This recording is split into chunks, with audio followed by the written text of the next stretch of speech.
André Gueule, bonjour. On est Bonjour. aujourd'hui ensemble pour évoquer les déchets. Ces déchets ménagers qui finalement, au fil des ans, on demande énormément aux citoyens. On lui demande de trier, on lui demande même parfois de prendre des poules pour trier les déchets. Et finalement, c'est de plus en plus cher. Le coût des déchets ménagers est de plus en plus cher. Comment cela se fait-il?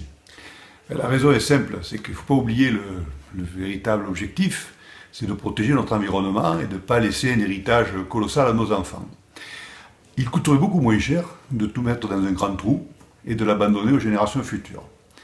Pour éviter ça, l'État a mis en place un certain nombre de mesures incitatives en disant voilà, vous mettez en place une collecte sélective, si vous faites ça, je vous réduis le taux de TVA. Par contre, je vais vous taxer sous forme d'une taxe générale sur l'activité polluante de tout ce que vous allez enfouir, le reliquat qui n'est pas trié. Si bien que le jeu consiste pour nous à faire en sorte qu'on trie le plus possible de façon à avoir une TVA qui baisse au niveau de la collecte et avoir le moins de tonnage enfoui pour éviter d'être surtaxé par la fameuse TGAP qui ne cesse d'augmenter depuis des années. TGAP qui est la taxe globale sur les activités polluantes, mise en place par l'État comme mesure incitative pour éviter qu'il y ait moins de tonnes enfouies et de prendre cet argent sous forme de taxe pour le réinjecter pour dynamiser les collectes. Donc pour nous, ça consiste de façon, en tant que gestionnaire, à faire en sorte qu'il y ait le plus de matériaux récupérés pour être recyclés et le moins d'enfouissement possible. Ça ne peut marcher que si la population a bien compris, parce que si elle ne nous suit pas dans cette approche, eh bien d'année en année c'est toujours plus cher parce qu'on enfouit toujours plus. Et je le disais, ça passe de 18 € à la tonne ces dernières années, puis à 20, puis à 22, 32 en ce moment, et l'État prévoit de le passer à 40 € la tonne. Alors on a pas mal fait de progrès, puisque à une époque on enfouissait 80 à 90%, aujourd'hui on en est à 47%. C'est-à-dire que 53% de nos déchets sont recyclés ou revalorisés. Alors, je me permets. Pour n'enfouir que 43%. Au niveau du CIVED, on a fait d'énormes efforts justement pour trier. Est-ce que ces efforts sont faits de partout pareil ailleurs? Au niveau national, certainement. Mais avec une forte disparité d'un citoyen à l'autre, vous le sentez bien. Il y a des citoyens qui sont parfaits en termes de tri. Et si avec des gens comme ça, je peux vous dire que ça coûterait beaucoup moins cher. Mais il y a des gens qui ne trient pas du tout et qui continuent à mettre tout dans leur poubelle, si bien que ça part au balançant, au centre d'enfouissement technique, qui lui est taxé à 32 € la tonne. Malgré nos efforts de réduction de moitié, comme la TGAP a doublé, vu des administrés, ça n'a pas baissé. Alors justement, vous, au niveau du CIVED, hormis le fait que vous avez fait un gros effort, surtout en matière de communication, sur le tri des déchets, qu'est-ce que vous avez fait en investissement d'infrastructures pour justement que ça revienne le moins cher possible? Alors la première des choses, il faut se reprojeter dans fin des années 90, nous n'avions aucune infrastructure. Il a fallu qu'on construise d'abord un quai de transfert. Un quai de transfert, c'est un endroit qui est situé à la Selle pour le CIVED.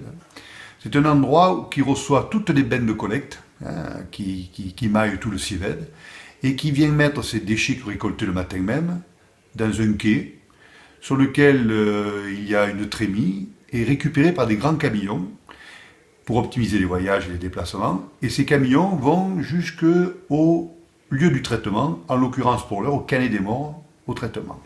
Grâce à cette articulation, on a pu optimiser le coût des tonnages, parce que vous comprenez bien que trimballer des ordures ménagères sur nos routes, c'est ce qui coûte le plus cher. Alors, qu'est-ce qui coûte le plus cher? Le transport ou le traitement?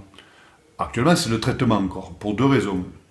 D'abord parce que d'enfouir, ça a un coût, puisqu'il y a des normes, on n'enfouit pas comme ça, c'est pas un trou. Il faut protéger les nappes qu'il y a dessous, il faut récupérer le lixivia comme une station d'épuration. Les normes n'ont eu de cesse, et à juste titre, que de se durcir, et donc ça représente un coût. Et en même temps, le transport, le jeu consiste à le mettre le moins loin possible, donc c'est un jeu de transport-traitement.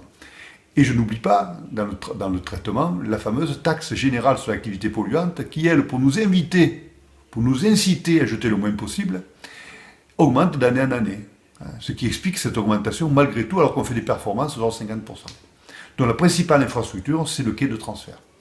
La seconde, c'est les espaces-tri, qu'on appelle espaces-tri en Provence verte, parce qu'on a voulu que ce soit des lieux plus que de déchetterie, c'est des lieux conviviaux, faciles d'accès, plutôt agréables en termes de convivialité, qui fait qu'on récupère l'ensemble des déchets. Et plus totalement revu, qui incite beaucoup plus le public à y aller.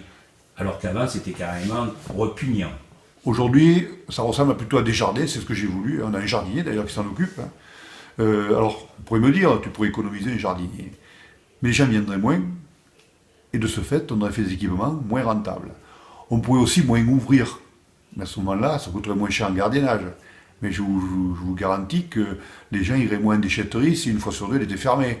Donc tout ça, c'est un subtil équilibre entre disponibilité, heure d'ouverture, et donc un coût. Mais le calcul que nous avons fait, c'est qu'au bout du compte, un déchet emmené en espace tri coûte 2 fois moins cher que celui qui est jeté dans votre poubelle. Alors, 2 fois moins cher en moyenne. Ça peut aller de quelques dizaines d'euros pour certains déchets. Le plus emblématique, c'est une batterie de voiture. Bon, pas tout le monde change sa batterie lui-même, mais celui qui le ferait, pour le coup, c'est l'inverse. C'est-à-dire, au lieu que ça coûte 250 € la tonne, et on va polluer le balançant, enfin, l'environnement, ça coûte 200 € à la revente. Donc, il y a 480 € d'écart. Et une batterie, c'est lourd. C'est pour vous imaginer un peu l'intérêt qu'ont les gens à fréquenter autant que faire se peut leurs espaces tri. Alors, le public, justement, sur un territoire comme la Provence verte, qui appelait à devenir une future agglomération, est-ce que le contribuable de Saint-Maximin, celui de Garéoult ou celui de Brignoles, paye exactement la même chose? Alors pour l'heure, d'abord, je ne crois pas, parce que les modes de perception ne sont pas les mêmes et qu'il est difficile de comparer une collectivité à une autre. Mais à terme, bien sûr qu'il faudra que les systèmes se rapprochent, tant en termes d'organisation du territoire vis-à-vis des déchets, la dépense, que en termes de recettes, l'arbitrage, taxes ou enlèvement d'ordures ménagères. Alors, vous, justement, au niveau du CIVET, vous êtes en taxe d'enlèvement des ordures ménagères. Oui.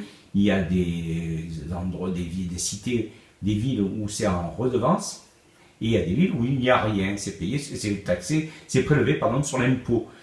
Comment unifier tout ça? Alors, d'abord, il faut faire un choix entre la taxe et la redevance. Alors, il n'y a pas de système parfait. S'il l'était, qu'on l'aurait choisi. L'avantage de la taxe, c'est qu'on bénéficie d'un 12e de l'État qui nous fait la trésorerie sur l'année. Alors ça paraît anodin, mais quand un chiffre d'affaires pour le CIVET qui est de 10 millions d'euros, qui sera presque du double lorsqu'on aura fait l'agglomération, vous comprenez bien qu'un 12e de 20 millions d'euros, c'est pas anodin. Et c'est l'État qui prélève pour le compte de la collectivité la taxe d'ordures ménagères en prélevant le foncier bâti et reverse tous les mois ce 12e. Ça, c'est l'avantage. L'inconvénient, c'est que les déchets, ça ne vous a pas échappé, on paye le service à la tonne. Alors que là, la taxe ordures ménagères, elle est imposée au mètre carré. Et vous comprenez bien que faire cohabiter des mètres carrés avec des tonnes, en tout cas, c'est ce qu'on a appris à ne pas faire à l'école. Pour autant, on le fait, c'est la loi des finances, on ne peut pas aller outre. Mais le cas le plus flagrant, c'est que celui qui habite un petit appartement et qui sont nombreux à l'intérieur paye moins cher, alors qu'il jette beaucoup, que celui qui vient, on va dire, 1 mois par an dans sa résidence secondaire, et qui a une maison de 200 mètres carrés, qui paye énormément. Alors ça, c'est l'aspect qui peut apparaître comme injuste. Mais au second degré, d'imaginer que celui qui a une grande maison et qui normalement est plus riche que celui qui a une petite, paye un peu plus cher que celui qui est plus pauvre, moi, intellectuellement, ça ne me choque pas trop. Alors, justement, au niveau des investissements, vous disiez à peine que le CIVET, vous avez tout investi. Vous êtes parti de zéro. Cette taxe, finalement, vous avez prélevé là-dessus pour investir. Ce qui a fait que le niveau de la taxe soit un petit peu plus élevé que la moyenne nationale. Comment faire pour revenir à l'équilibre? Alors, la taxe aujourd'hui du CIVET supporte à la fois le fonctionnement et l'investissement. Alors que dans les collectivités qui ont pris la compétence depuis longue date, on fait en sorte que les investissements soient supportés par l'infrastructure et que le fonctionnement par l'organisme chargé des déchets. Et là, on pourrait se comparer entre collectivités au niveau national. Et si je vous prends un exemple similaire, c'est comme si quand vous preniez le bus, au moment où vous achetez votre ticket pour aller du point A à un point B, on vous faisait payer aussi par ce ticket le prix de l'infrastructure routière. Vous comprenez bien que le ticket ne resterait pas à 2 €, il resterait plutôt près de 10 que de 2 €. L'idée, c'est de séparer l'infrastructure routière du ticket de bus. En ordures ménagères, c'est pareil. Il faudrait séparer l'investissement, les espaces tri, les quais de transfert, demain les ressourceries, du ramassage au quotidien, de la collecte, du transport et du traitement. Et là, vous verrez que le CIVED est plus que performant au niveau national. Alors, quand on parle de déchets, on parle aussi de problèmes un petit peu financiers, politiques peut-être. Récemment, la Chambre régionale des comptes a épinglé 2 syndicats collègues au CIVED, le SMIDEF et le CITOMAT. Quelle réflexion cela vous entraîne? On peut toujours faire des reproches à toute collectivité. Je ne connais pas le détail de ce qu'on reproche au CITOMAT, mais ce que j'ai eu du mal, moi, à voir, c'est le prix réel du tonnage incinéré. Ce qui nous intéresse parce que je voulais le comparer par rapport au traitement. Je pense qu'une fois que le CITOMAT aura, en toute transparence, annoncé ces chiffres, on ne devrait pas avoir trop de problèmes. Au niveau du SMIDEF, on reproche des marchés qui sont plus ou moins frauduleux. Je ne peux pas vous dire. Je peux pas vous dire s'il y a une enquête administrative ou juridique en cours. Je suis surpris. Voilà. Alors, après, il y a le problème du balançant, le problème de Pisorno, à qui on reproche tous les maux du monde. Quel regard vous portez sur Pisorno, vous, sur la société qui a le monopole des déchets, du traitement des déchets? Pisorno, c'est une entreprise qui a eu raison avant tout le monde. C'est-à-dire qu'à un moment où les élus auraient dû acheter des terrains, faire des propositions, puisque c'est eux qui étaient en charge, ils ont laissé les gens dont c'est le métier de s'organiser et de proposer depuis 30 ans aux collectivités leurs services. Donc moi, je peux dire qu'aujourd'hui, Pisorno, il a dépanné les collectivités, parce que s'il n'existait pas, je ne vois pas ce qu'on aurait fait, puisque à force de constater qu'on n'a pas su créer de lieu de décharge. Ce que je peux dire par rapport aux prix qui sont pratiqués, c'est que malgré sa position dominante, je ne pense pas qu'il y ait d'abus de position dominante, puisque les contrats ont toujours été négociés, on a toujours comparé les prix au niveau national, et aujourd'hui, je pense que du point de vue gestion de son entreprise, Pisorno a rempli son contrat. Il nous appartient pour l'avenir d'apporter une réponse publique à la hauteur de ce que ça veut faire les industriels aujourd'hui. Alors, justement, on lutte contre l'enfouissement, on lutte contre le monopole, vous demandez à ce que les collectivités locales reprennent un petit peu la main. Vous avez un projet entre le comté de Provence, Cœur du Var, plus même Provence-Verdon. Ça s'appelle Technovar. Qu'est-ce que c'est? À quoi ça sert? Comment ça marche? Et où s'implanter? Alors, force est constater que les élus doivent reprendre la main, tant pour le respect de l'environnement, bien que les privés y aient assujettis aussi, que pour la maîtrise financière, parce qu'on l'a évoqué tout à l'heure, on ne maîtrise pas l'évolution des coûts de ce service. L'idée, c'est donc de dire, dans la zone que vous venez d'évoquer, pour faire simple, toute la partie nord-ouest du département, c'est de trouver une solution de traitement de nos déchets en local. L'idée, c'est donc de continuer, bien sûr, le traitement, la collecte, et de continuer la collecte sélective, c'est-à-dire qu'on ait le moins en moins ce qu'on appelle les OM, les ordures ménagères résiduelles. Le groupement qu'on a constitué constitue à peu près 60 000 tonnes de déchets résiduels. L'idée, ce serait en un lieu facilement accessible, au bord d'un National 7 de préférence, dans un lieu central. Alors, Brignoles est assez bien placé.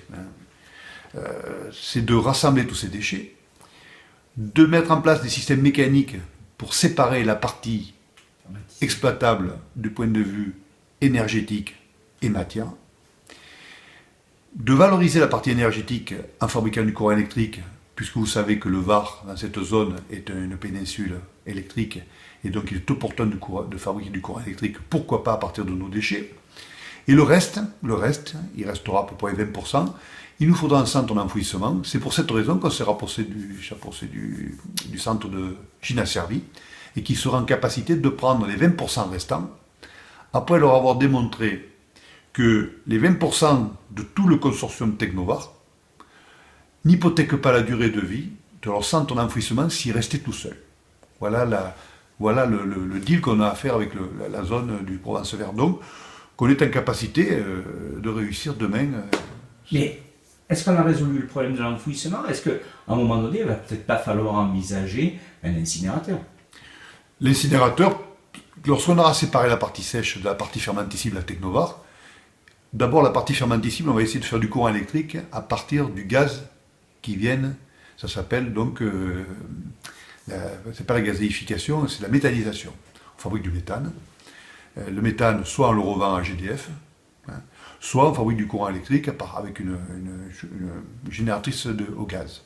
Il reste la partie sèche. La partie sèche, soit on la propose à des cimentiers qui ont besoin de calories et d'énergie pour fabriquer leurs produits, soit pourquoi pas faire sous forme de gazéificateur, c'est un incinérateur à haute température qui fabriquerait aussi du courant électrique. Mais l'avantage, c'est d'avoir retiré toute la partie polluante de nos déchets en amont. C'est bien le projet Technovar. On peut envisager que ce projet voit le jour à quelle échéance? Alors aujourd'hui, on a identifié 3 difficultés. La difficulté, c'est le lieu d'implantation. C'est en voie d'être résolu. On est en pourparlers avec des collectivités qui nous font des propositions. Le deuxième, c'est d'avoir l'aval de Gina Servi pour bénéficier du centre d'enfouissement qui récupérera que 20% après leur avoir démontré qu'on est en capacité de ne pas hypothéquer leur durée de vie. Et le troisième, c'est de créer une structure porteuse qui pourrait être le CIVED, après qu'il ait pris la compétence traitement et la collecte sous forme d'options. À ce moment-là, le CIVED pourrait porter cette structure, ce qui permettrait, si on règle ces problèmes que je viens d'évoquer dans les mois qui viennent, d'être opérationnel d'ici 3 ans. Voilà. C'est pas pour autant qu'on irait sur une fermeture du balançant. Indépendamment de la fermeture du balançant. Le jeu consiste aujourd'hui, s'il doit y avoir une fermeture, elle intervient dans les 3-4 ans, il faut que nous, on soit au rendez-vous d'ici là. Sinon, pour le coup, ça coûtera très très cher aux contribuables. Justement, au niveau du plan départemental des déchets, où en est-on? Alors, le plan départemental des déchets a été arrêté. Il est en train d'être consulté par les personnes publiques associées et il est prêt d'être approuvé, je pense, dans le début de l'année 2016. Parce que vous savez, après que ces compétences allaient être transférées à la région, et je pense que le département finira son travail, donc d'ici au mois de juin, et qu'on aura un schéma départemental approuvé au opposable au tiers qui prévoit que dans la zone nord-ouest du département, nous devons traiter nos déchets localement. C'est tout l'intérêt de Technovar.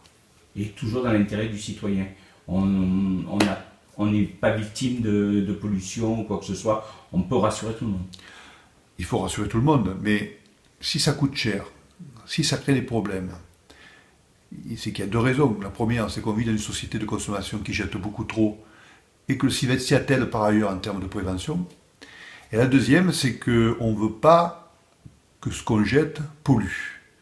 Ces 2 contraintes font qu'on a le sentiment que ça augmente de plus en plus. Mais je le disais au début de mon introduction, c'est que si on jetait tout dans un grand trou, ça coûterait beaucoup moins cher.